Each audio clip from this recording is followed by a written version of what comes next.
Hello friends பார்த்தீங்கன்னா, இன்னைக்கு ஐநாறு துணையில வந்து நம்ம நிலா என்ன பண்றாங்க பார்த்தீங்கன்னா, ஆஃபீஸ் வேலை பார்க்குற இடத்துல வந்து ரொம்ப அப்செட் ஆகி போயிருக்காங்க. நம்ம சோழன் பண்ணது எல்லாமே வந்து அவங்களுக்கு மனதில ஓடிக்கிட்டே இருக்கனால, அவங்க வந்து ரொம்ப ஃபீல் பண்ணிட்டு இருக்காங்க.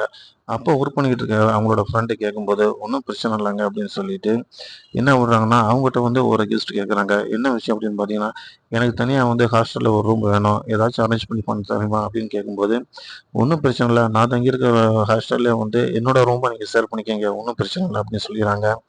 அவங்களுக்கு ரொம்ப சந்தோஷமா போயிருது. நேரா வந்து ஒர்க் முடிஞ்ச உடனே வந்து ஹாஸ்டல்ல போய் எல்லா ஃபார்மாலிட்டீஸும் அவங்க பார்த்து முடிச்சுடுறாங்க. அவங்களுக்கான பேமெண்ட் எல்லாமே வந்து அவங்க செலுத்திடுறாங்க. செலுத்திட்டு என்ன பண்ணிடுறாங்கன்னா, "இன்னைக்கு நைட்டே வந்து எல்லா திங்ஸையும் நான் எடுத்துட்டு வந்துர்றேன்" அப்படின்னு சொல்லிட்டு, நேரா வந்து நம்ம சோழன வந்து பார்க்கறதுக்கு முன்னாடி சேரன பார்க்குறாங்க. அவர் வந்து வேலை பார்க்குற இடத்துல என்னம்மா பிரச்சனை அப்படின்னு சொல்லும்போது, இந்த மாதிரி வந்து என்னோட ஃப்ரெண்டு தங்கியிருக்க ரூம்ல நானும் தங்குற மாதிரி ஐடியாவுல இருக்கேன். இனிமேல் நான் வீட்ல தங்குனா எனக்கு நல்லா இருக்காது அப்படின்னு சொல்லும்போது, ஆரம்பத்தில வந்து நம்ம சேரன் வந்து கம்பல் பண்ணி பேசினாலும், போக போக அவரே புரிஞ்சுக்கிறாரு. இனிமேல் வந்து நிலாவா நம்ம வீட்ல வந்து இரு அப்படின்னு சொல்றதுக்கு நம்மளுக்கு தகுதி இல்ல அப்படின்னு நினைச்சுட்டு, சரிம்மா உன்னுடைய விருப்பம் பிரகாரம் நீ செய் அப்படின்னு சொல்லிடுறாரு. அதுக்கிடையில பார்த்தீங்கன்னா, சோழனும் பல்லவனும் அவங்க வந்து ஒர்க் ஷாப்ல வந்து வேலை பார்த்துக்கிட்டு இருக்கும்போது, நம்ம ம் நம்ம வந்து பாண்டியனோட ஃப்ரெண்டு வந்து வந்துடுறாங்க. அதாவது ஐ மீன் அவங்க லவ்வரு.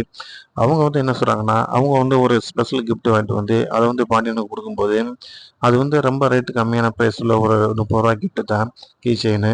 அப்போ வந்து என்ன பண்றாருன்னா, நம்ம வந்து சோழன், நீங்க சின்ன சின்ன பொருள்லாம் வாங்கிட்டு வந்து பசங்களுக்கு வந்து நீங்க குடுத்து, அது பெரிய விஷயமா பேசுறீங்க. நாங்க வந்து உங்களுக்கு என்னென்ன பண்ணுனாலும், நீங்க அத வந்து பெருசாவே எடுத்துக்கிற மாட்றீங்க அப்படின்ற மாதிரி, தன்னோட வந்து கவலை எல்லாத்தையுமே வந்து நம்மளோட பாண்டியனோட லவர்ட்ட வந்து காமிச்சுறாரு.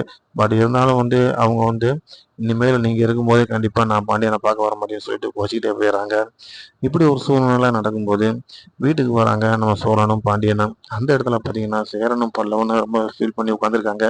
"என்னாச்சு? ஏன் இவ்வளோ அப்செட்டா இருக்கீங்க?" அப்படின்னு சொல்லும்போது, அப்போ வந்து சேரன் சொல்றாரு, "இல்லடா, அந்த பாப்பா வந்து நம்ம வீட்ட விட்டு வெளில போறதுக்காக ரெடி பண்ணிட்டு இருக்கு" அப்படின்னு சொன்னோனே, "என்னண்ணே கேட்டுட்டு சும்மா இருக்கிறீங்க? நீங்க போ வேணாம்னு தடுக்க வேண்டியதானே?" அப்படின்னு சொல்றாப்புல. "நீ செஞ்ச வேலைக்கு என்னால எதுவுமே பேச முடியாதுடா. நீ அந்த புள்ள என்ன முடிவு எடுக்குதோ அதுதான்" அப்படின்ற மாரி சொல்றாப்புல. அதே நேரத்துல நிலா வந்து ரூம விட்டு வெளில வரும்போது, பல்லவன் வந்து எவ்வளோ கெஞ்சி பார்க்குறாரு. "இருங்க, இருங்க அண்ணி போகாதீங்க" அப்படின்னு எவ்வளோ கெஞ்சி பார்க்குறாரு. ஆனா அவங்க, "இந்த மாரி பல்லவா நீ ரொம்ப ஃபீல் பண்ணாத. என்னால ஏத்துக்க முடியாது. நான் உறுதியா இருக்கேன். நான் இனிமேல் இந்த இடத்த விட்டு நான் போயிர்றேன். ஒண்ணும் பிரச்சனை இல்ல. பக்கம் பக்கம் தான். நான் இருக்கிற இடம், நீ இருக்கிற இடம். எப்பயும் நீ என்னைய வந்து பார்த்துக்கலாம். நான் உன்னைய வந்து பார்த்துக்கலாம். ஆனாலும் ஒண்ணும் பிரச்சனை இல்ல" அப்படின்னு சொல்லும்போது, ரொம்ப ஃபீல் பண்ணி பேசுறாரு நம்ம வந்து பல்லவன். "அண்ணி என்னால வந்து தாங்கவே முடியாது" அப்படின்லாம் சொல்லி பார்க்குறாரு. நம்ம சோழனும் சொல்லி பார்க்குறாரு. ஆனா அவங்க கேட்குற மாதிரி இல்ல. என்ன பிரச்சனை அப்படின்னு பார்த்தீங்கன்னா, இனிமேல் இந்த இடத்துல இருந்தோம்னா, நம்மளுக்கு ஒரு செக்யூரிட்டி கிடைக்காது அப்படின்ற ஃபீல் பண்ணிட்டு தான் அவங்க வெளில போறாங்க. சோழன் செஞ்ச விஷயம் சரியா, தவறா அப்படிங்கிறத நம்ம சொல்றதுக்கு முன்னாடி, இனிமேல் வந்து சோழன் அந்த தவறு செய்யாம இருப்பாரா அப்படிங்கிறது வந்து தான் அவங்களுக்கு ஒரு கேள்விக்குறியா இருக்கு.